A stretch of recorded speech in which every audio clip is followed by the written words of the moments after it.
پڑھو درود پڑھو مومنوں قرینے سے، پڑھو درود پڑھو مومنوں قرینے سے، حضور خود ہی چلے آئیں گے مدینے سے۔ اللہم صلی علی سیدنا و مولانا محمد۔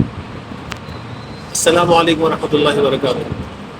حیدر ویلفیئر سوسائٹی کی جانب سے ہر سال کی طرح اس سال بھی جو ہے 12 کروڑ درود شریف سرکار دو عالم صلی اللہ علیہ وسلم کی بارگاہ میں ہدیہ نذرانہ پیش کرنے کی ہر سال کی طرح اس سال بھی آغاز ہو چکا ہے۔ الحمدللہ 1 کروڑ 12 لاکھ تقریباً درود شریف کا نذرانہ پیش کیا جا چکا ہے، اور کم و بیش اور 11 کروڑ مرتبہ درود شریف کا نذرانہ پیش کرنا ہے۔ آپ تمامی حضرات سے گزارش ہے کہ درود پاک کے لیے آپ جتنا زیادہ سے زیادہ وقت ہو سکتا نکالیے آپ، کیونکہ کائنات میں، میں مسجد میں بیٹھ کے بول رہا ہوں، کائنات میں کوئی عمل ایسا نہیں ہے جیسا درود پاک ہے۔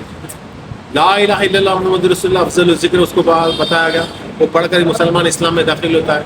لیکن اس کے بعد اگر کوئی سب سے بہترین اگر کوئی وظیفہ ہے درود پاک ہے، درود شریف سے بڑھ کر اس سے بہتر دنیا میں کائنات میں کوئی وظیفہ نہیں ہے۔ وہ اس لیے کہ اس وظیفے میں، اس ذکر میں خود رب ذوالجلال، میرا آپ کا ساری کائنات کا رب اللہ رب العالمین اس میں شریک ہے۔ اللہ تعالیٰ اپنے حبیب پہ درود پڑھتا ہے، تمام کے تمام کروڑوں کھربوں اربوں فرشتے اسی کام میں مصروف ہیں۔ ہم یہ کام میں مصروف ہو جائیں گے تو ہم کس کے ساتھ ہو جائیں گے؟ اللہ رب العالمین کے ساتھ ہم ذکر میں شامل ہو جائیں گے۔ اندازہ لگائیے ذکر کی کیا شان ہے۔ تو اب جتنا ہو سکتا کثرت کے ساتھ، آپ کوئی بہانہ نہیں بنا سکتے میں کوئی ناپاکی کی حالت میں، وضو نہیں، ایسا نہیں، ہر حالت میں پڑھیے، آپ ہر حالت میں پڑھیے، جس حالت میں چاہے درود پاک پڑھیے۔ سرکار کی بارگاہ میں وہ پیش کیا جاتا ہے۔ حدیث پاک کی کہہ کے بات ختم کر دوں گا۔ سرکار فرماتے ہیں، اس کا مفہوم یہ ہے کہ تم مجھ پر درود شریف پڑھنے پر کثرت کے ساتھ مجھ پر درود پڑھو، کیونکہ یہ درود تمہارا قیامت کے دن تمہارے نور لکم یوم القیامہ، قیامت کے دن نور ہوگا۔ اور اگر تم چاہتے ہو کہ اللہ رب العالمین تم سے نرمی کے ساتھ پیش آئے، نرم گفتگو کرے، بے انتہا نرمی کے ساتھ اللہ تعالیٰ تمہارا حساب کتاب لے، تو سرکار فرماتے ہیں تم کثرت کے ساتھ درود پاک پڑھو۔ تو جو درود شریف کثرت سے پڑھا، سمجھو اس کا بیڑا پار ہے۔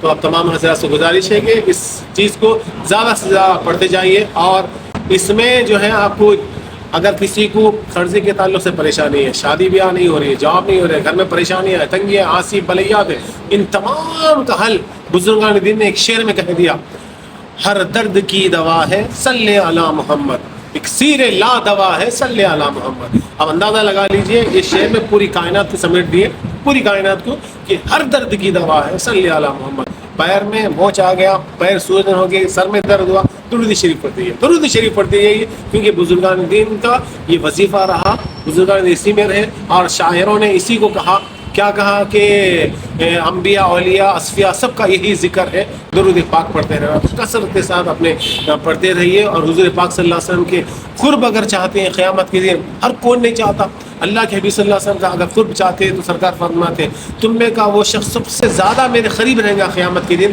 جو مجھ پر کثرت کے ساتھ درود پڑے گا۔ اس میں نہ کالا، نہ گورا، نہ چپٹا، نہ امیر غریب، کچھ بھی نہیں ہے۔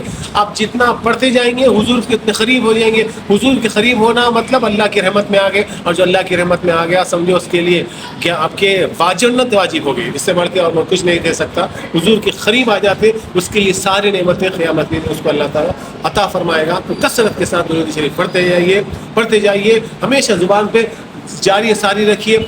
فون میں ایک ایپ ہے، ڈاؤن لوڈ کر لیجئے، وہ نمبرنگ کا رہتا، اب سبحان اللہ، آپ کے صلی اللہ علیہ وسلم، صلی اللہ علیہ وسلم جیسا ہو سکتا، اللہم صلی علی محمد وعلی آل محمد وبارک وسلم، جو درود زیادہ پڑھتے جائیے، نہیں ہے تو خدیب صلی اللہ علیہ وسلم، صلی اللہ علیہ وسلم، فون میں ٹک ٹک کرتے ہوئے جائیے، اس کو گنتے بیٹھیے، بس اٹھتے چلتے پھرتے کہیں پر بھی ہو، گاڑی چلا رہے تو پڑھتے بیٹھیے صلی اللہ علیہ وسلم، صلی اللہ علیہ وسلم، ہر حالت میں پڑھیے، کیونکہ سرکار کا یہی منشا ہے کہ میری امت کثرت سے مجھ پر درود پڑھے اور قیامت کے دن میرے ساتھ رہے۔ تو سرکار اپنی امت کو اپنے ساتھ رکھنا چاہ رہے ہیں، تو ہمارے لیے بہت بڑے اعزاز کی بات ہے۔ ہم فخریہ کہتے ہیں زندگی میں اللہ تعالیٰ نے یہ موقع ہم کو نصیب فرمایا ہے، جس ہم نے جان دیا، تو کثرت سے درود شریف پڑھتے جائیے، اور اپنے گھروں میں خیر برکت کی بارشیں نازل ہونے کے سبب بن جاتا درود پاک پڑھنا. جہاں پر اللہ کے حبیب کا نام لیا جاتا، ذکر کیا جاتا، وہاں پر رحمت ہی رحمت ہوتی.